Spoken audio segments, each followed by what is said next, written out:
ओम शांति। ओम शांति। ओम शांति।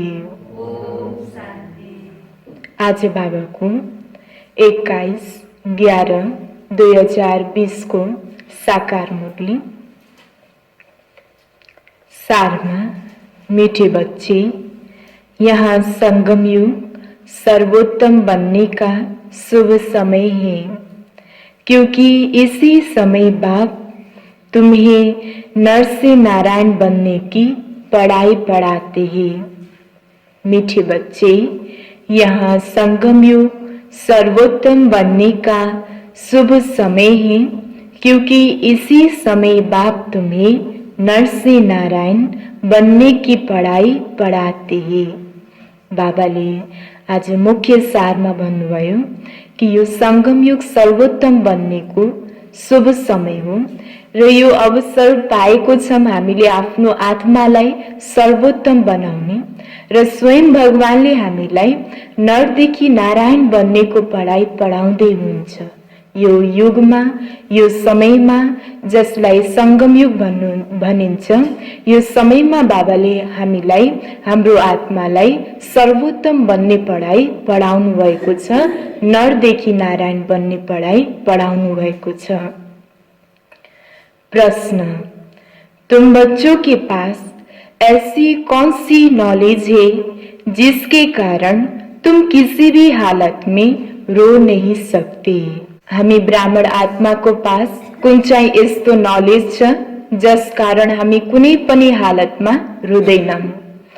उत्तरमा भन्नुभयो बाबाले, तुम्हारे पास इस बने बनाए ड्रामा की नॉलेज है। तुम जानते हो इसमें हर आत्मा का पाठ है। बाप तुम्हें सुख का वर्षा दे रहे हैं, फिर रो कैसे सकते? परवाह थी पार ब्रह्म में रहने वालों की, वहां मिल गया बाकी क्या चाहिए? बख्तावर बच्चे कभी रोते नहीं।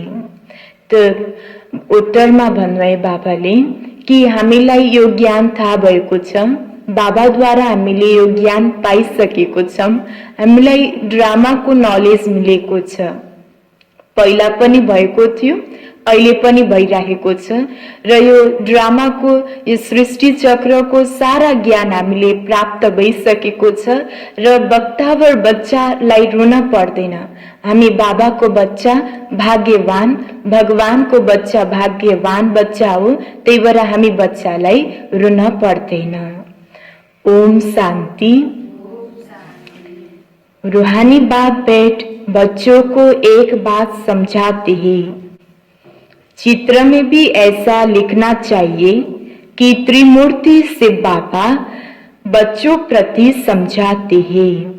तुम भी किसी को समझाते हो तो तुम कहेंगे शिव बाबा ऐसे कहते हैं। यहाँ भी बाप कहेंगे बाबा तुमको समझाते हैं। कौन बाबा कहेंगे? ब्रह्म बाबा। यहाँ मनुष्य मनुष्य को नहीं समझाते, लेकिन परमात्मा आत्माओं को समझाते हैं या आत्मा आत्मा को समझाती है। ज्ञान सागर तो शिव बाबा ही है और वह है रूहानी बाप। इस समय रूहानी बच्चों को रूहानी बाप से वर्षा मिलता है। जिस्मानी अहंकार यहाँ छोड़ना पड़ता है। बाबादेखि वर्षा प्राप्त गर्नु छ भने हामीमा जुन जिस्मानी अहंकार छ, देह अभिमान छ, यसलाई यहाँ छोड्न पर्छ। बल्ल नै हामीले यो वर्षालाई प्राप्त गर्न सकिन्छ। इस समय तुमको देही अभिमानी बन बाप को याद करना है। कर्म भी भल करो, धंधाधौरी आदि भल चलाते रहो, बाकी जितना समय मिले अपने को आत्मा समझ बाप को याद करेंगे तो विकर्म विनाश होंगे। तुम जानते हो शिव बाबा इसमें आया हुआ है, ब्रह्म तन में आया हुआ है। वह सत्य है, चैतन्य है, सत्यचित आनंद स्वरूप कहते हैं। ब्रह्म विष्णु शंकर अथवा कोई भी मनुष्य मात्र की यहाँ महिमा नहीं है। उस भगवान एक ही है, वह है सुप्रीम सोल। यह ज्ञान भी तुमको सिर्फ इसी समय मिलता है, फिर कभी मिलता नहीं है। हर 5000 वर्ष बाद बाप आते हैं, तुमको आत्मा अभिमानी बनाए, बाप को याद कराने, जिससे तुम तमो प्रधान से सतो प्रधान बनते हो। और कोई उपाय नहीं है।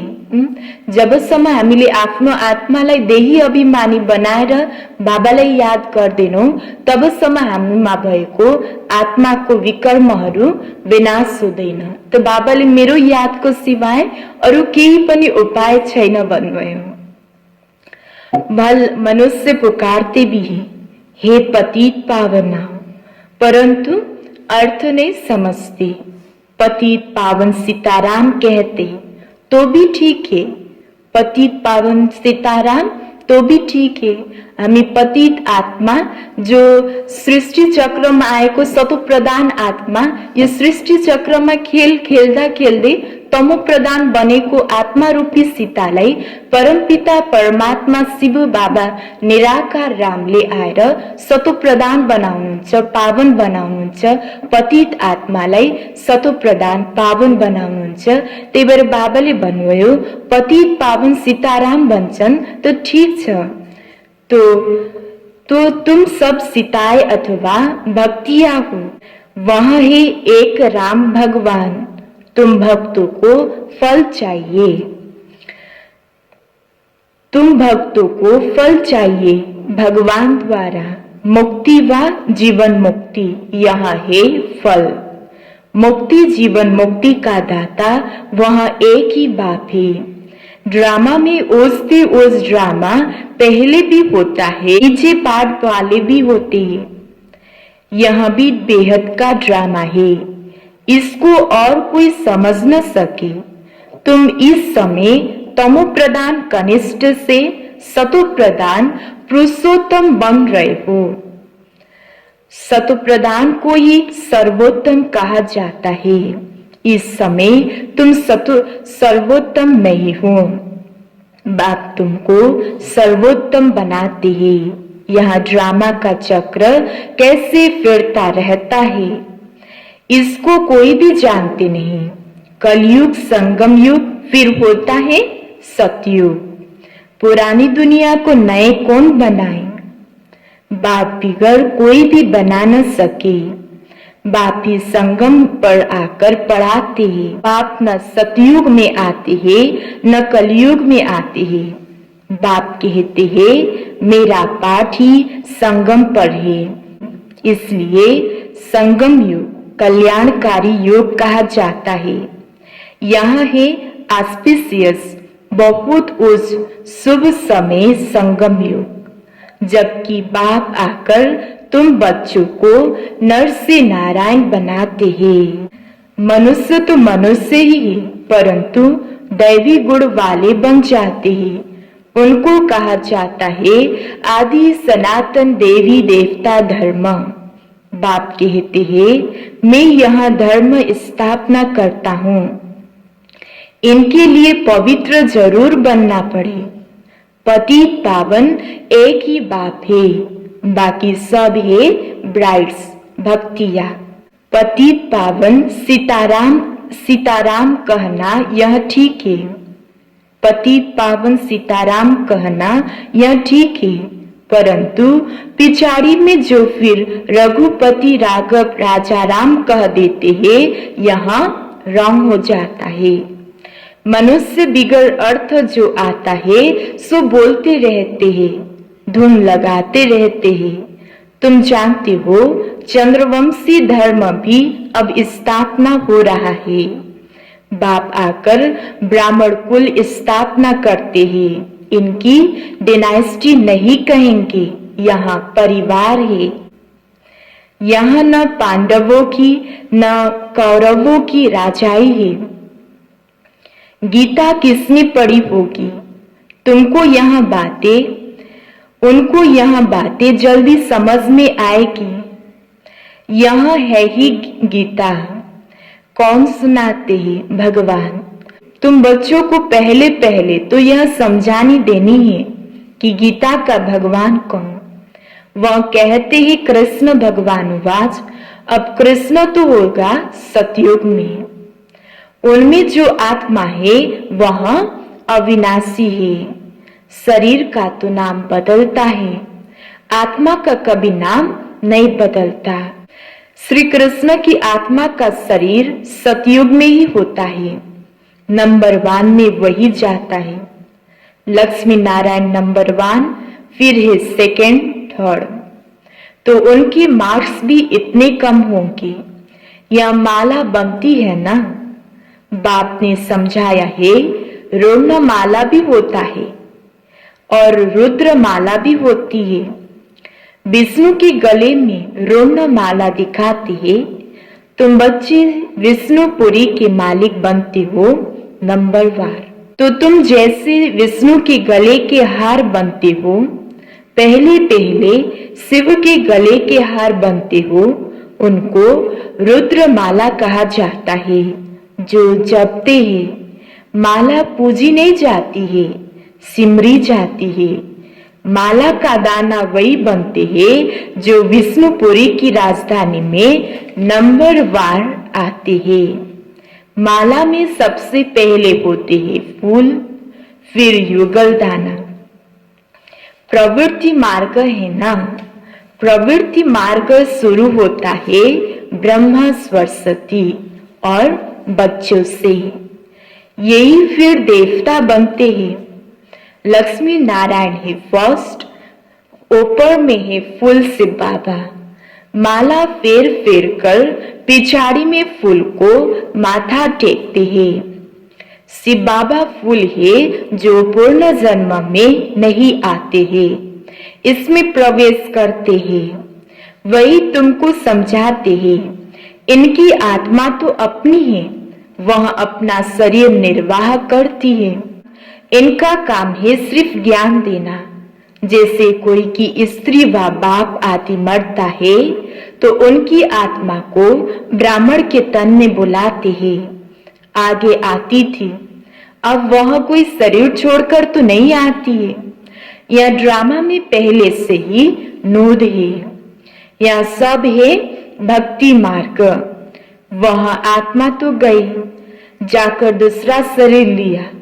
तुम बच्चों को अभी यह सारा ज्ञान मिला हुआ है, इसलिए कोई मरता है तो भी तुमको कोई चिंता नहीं। अम्मा मरे तो भी हलवा खाना। शांत बहन का मिसाल। बच्ची ने जाकर उन्हों को समझाया कि तुम रोती क्यों हो। उसने तो जाकर दूसरा शरीर लिया। रोने से लौट थोड़े ही आएगी, बख्तावर थोड़े ही रोते हैं। तो वहां सबका रोना बंद कराए समझाने लगी। ऐसे बहुत बच्चियां जाकर समझाती है, अभी रोना बंद करो, झूठे ब्राह्मण नहीं खिलाओ। हम सच्चे ब्राह्मण को ले आते हैं, फिर ज्ञान सुनने लग जाते हैं। समझते यह बात तो ठीक बोलते हैं, ज्ञान सुनते सुनते शांत हो जाते हैं। 7 दिन के लिए कोई भगवत आदि रखते हैं तो भी मनुष्य के दुख दूर होते हैं। यह बच्चियां तो सबके दुख दूर कर देती है।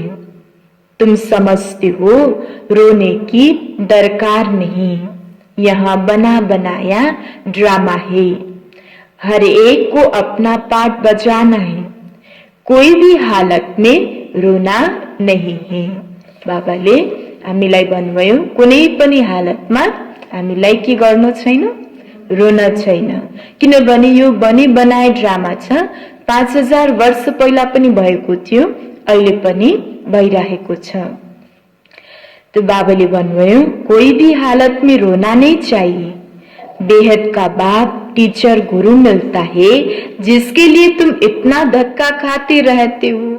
63 जन्मसम्म जसको खोजी गर्दै आयौं, जसलाई पुज्दै आयौं, कति धक्का खाएर उहाँको अब दर्शन पाउनको लागि कति मेहनत गर्यौं, त उहाँ मिल्नु भएको छ, त हामी किन रुन पर्यो? बाबाले आफ्नो मनलाई खुसी गराउनको लागि, आफ्नो मनलाई बुझाउनको लागि बाबाले युक्ति बताउँदै हुनुहुन्छ। जिसके लिए तुम इतना धक्का खाते रहते हो, पार ब्रह्म में रहने वाले परम पिता परमात्मा मिल गया तो बाकी क्या चाहिए? बाप देते ही है सुख का वर्षा। तुम बाप को भूल जाते हो तब रोना आता है। तो रोना किन आउँछ? बाबालाई भुलिसकेपछि, बाबाले दिएको ज्ञानलाई बिर्सेपछि। बाप को याद करेंगे तो अब खुशी होगी, ओहो हम तो विश्व के मालिक बनते हैं। फिर 21 पीढ़ी कभी रोएंगे नहीं। 21 पीढ़ी अर्थात पूरा बुढ़ापे तक अकाली मृत्यु होती नहीं। तो अंदर में इतनी गुफ्त खुशी रहनी चाहिए।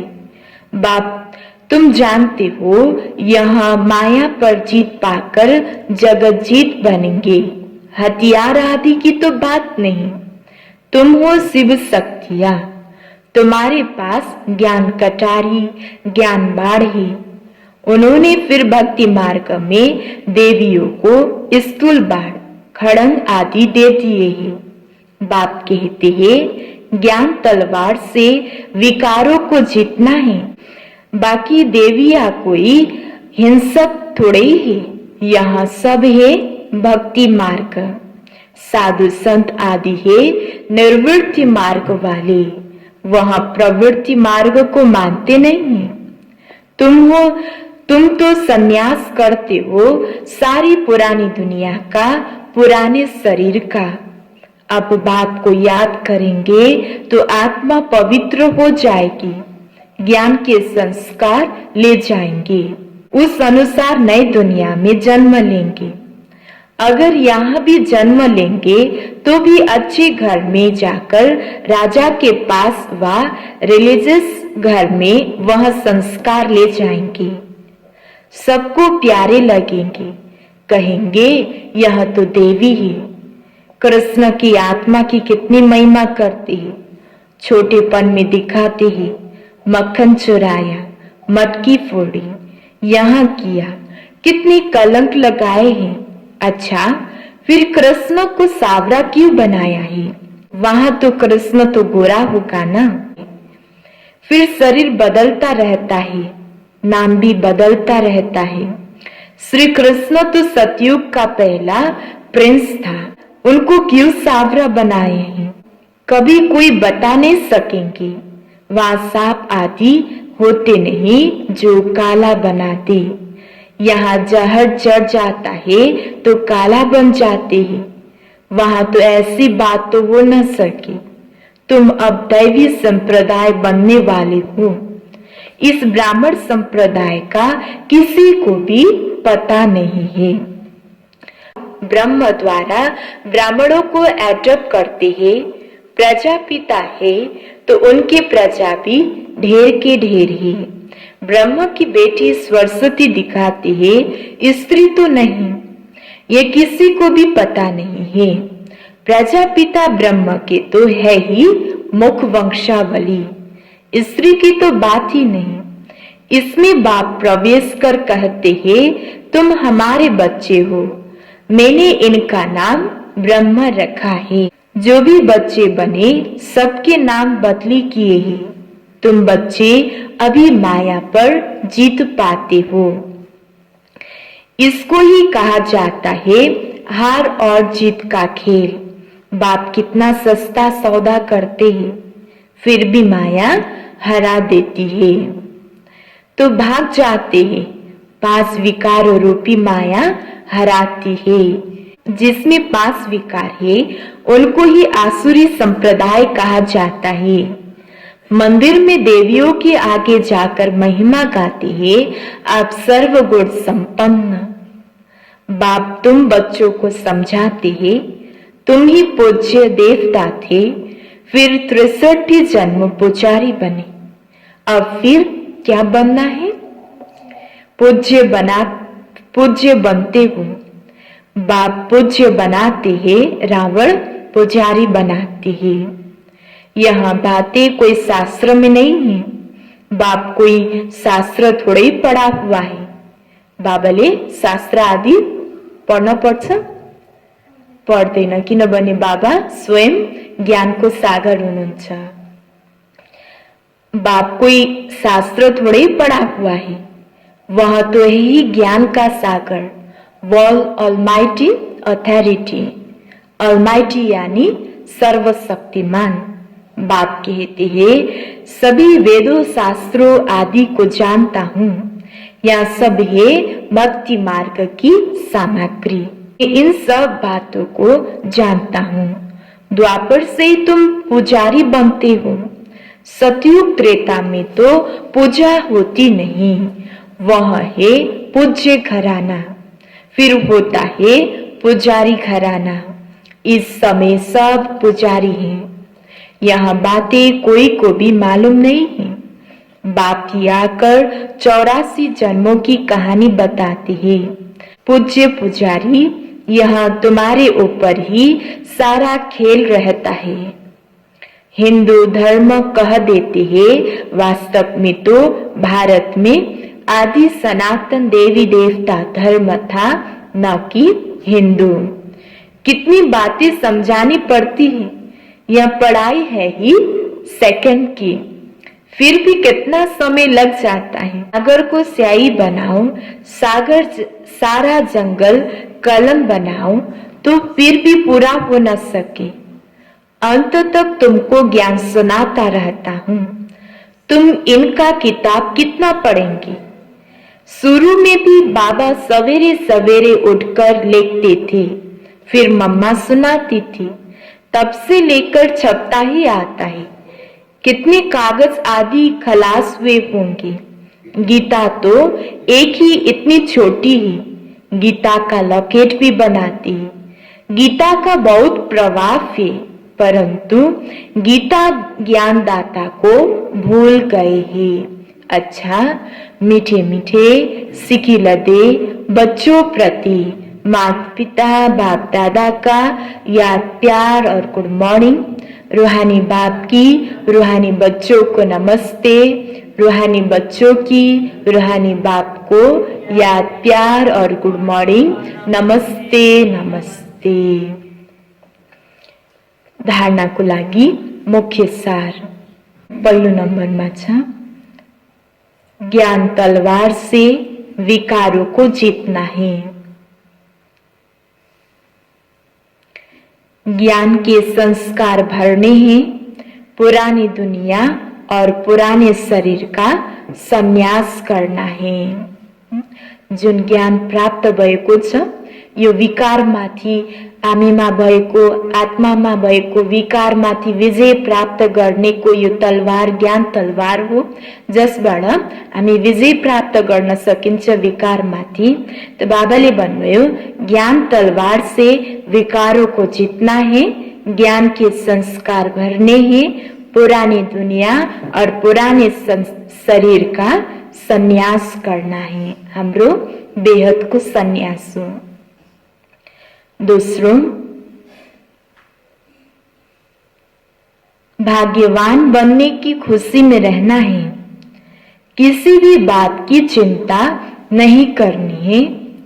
कोई भी शरीर छोड़ देता है तो भी दुख के आंसू नहीं बगाने हैं। भाग्यवान बनने की खुशी में रहना है। किसी भी बात की चिंता नहीं करनी है। कोई शरीर छोड़ देता है तो भी दुख के आंसू नहीं बहाने हैं।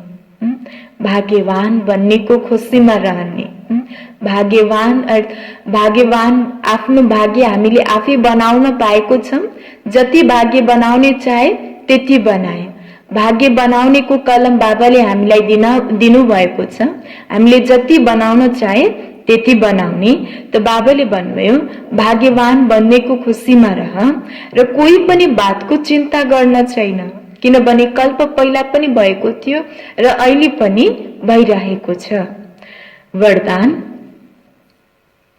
ताज और तख्त को सदा कायम रखने वाले निरंतर स्वतः योगी भव। ताज और तख्त को सदा कायम रखने वाले निरंतर स्वतः योगी भव। वर्तमान समय बाप द्वारा सभी बच्चों को ताज और तख्त मिलता है। अभी यह ताज व तख्त अनेक जन्मों के लिए ताज तख्त प्राप्त कराता है। विश्व कल्याण की जिम्मेवारी का ताज और बाप दादा का दिल तख्त सदा कायम रहे तो निरंतर स्वतः योगी बन जाएंगे। उन्हें किसी भी प्रकार की मेहनत करने की बात ही नहीं, क्योंकि एक तो संबंध समीप का है, दूसरा प्राप्ति अखोट है। जहाँ प्राप्ति होती है वहाँ स्वतः याद होती है। तो बाबाले भन्नुभयो निरन्तर योगी स्वतः योगी बन्नको लागि हामीलाई अहिले वर्तमान समय ब्राह्मण आत्मा बनिसकेपछि, बाबाको बनिसकेपछि जुन ताज र तख्त मिलेको छ, ताज अर्थात् बाबादेखि अब जुन विश्व कल्याण गर्नेको हामीलाई ताज प्राप्त भएको छ र बाबाको दिलमा बस्नेको दिल तख्त प्राप्त भएको छ, यसलाई हामीले सदा स्मृतिमा राखेपछि हामी सदा स्वतः योगी, सहज योगी, कुनै पनि मेहनतको अनुभव हुँदैन। स्लोगन: प्लेन बुद्धि से प्लान को प्रैक्टिकल में लाओ तो सफलता समाई हुई है। मुरली को सारमा थियो, मीठे बच्चे, यह संगम युग सर्वोत्तम बनने का शुभ समय है, क्योंकि इसी समय बाप तुम्हें नर से नारायण बनने की पढ़ाई पढ़ाते हैं। प्रश्न: तुम बच्चों के पास ऐसी कौन सी नॉलेज है जिसके कारण तुम किसी भी हालत में रो नहीं सकते? उत्तर: तुम्हारे पास इस बने बनाए ड्रामा की नॉलेज है। तुम जानते हो इसमें हर आत्मा का अपना पाठ है। बाप तुम्हें सुख का वर्षा दे रहे हैं, फिर हम रो कैसे सकते? परवाह थी पार ब्रह्म में रहने वालों की, वह मिल गया, बाकी क्या चाहिए? बख्तावर बच्चे कभी रोते नहीं। ओम शांति।